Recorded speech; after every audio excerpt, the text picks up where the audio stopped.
We talk about trying to be a tough team. Well, toughness for us is doing the little things right over and over and over again, and that's our goal, is just be a tough team and be some team that you're going to have to prepare for to come out. We're going to fight for 4 quarters and give you everything we got. David Kirby's marching orders resonate in a profound way with his Panthers, especially in the wake of last season's second-half collapse at Hayti.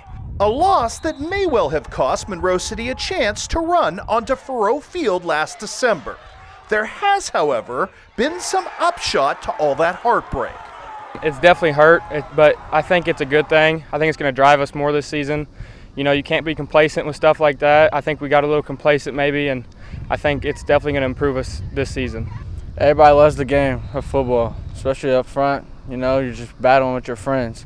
That's what it's all about. With a defense that returned 7 starters, including Class 1 State Defensive Player of the Year, Keaton Pennewell, Monroe City may well have an avenue to that second chance.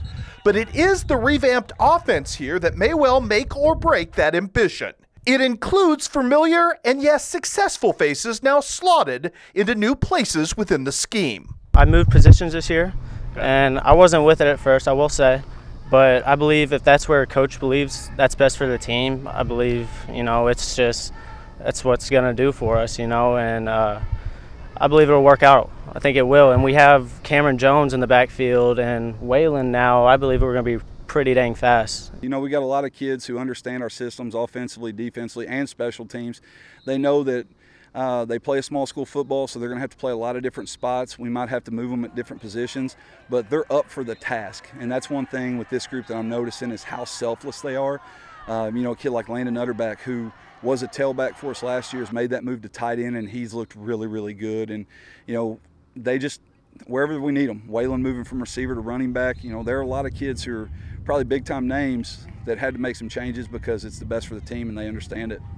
And a new signal caller in Reese Bulig trying to keep the sling and the zing in David Kirby's up-jumped wing tee attack. He's been looking really good. I think his confidence is getting up, so I think he's been doing really good, and I think he'll be a good leader for us and help us go a long way. Reese is a good guy. He's very good. He's smart.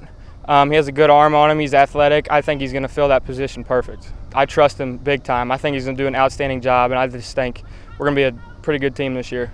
We did graduate some really good kids, but those kids also were really good about helping the next groups up, and we knew that we had some athletes coming with Reese and Waylon and how we want to utilize them in our offense. Reese is a fantastic athlete. He's been making some really good decisions this summer, and he played a little bit of backup quarterback last year for us, and he's a dual threat. He can run it and he can throw it, and he is deceptively fast.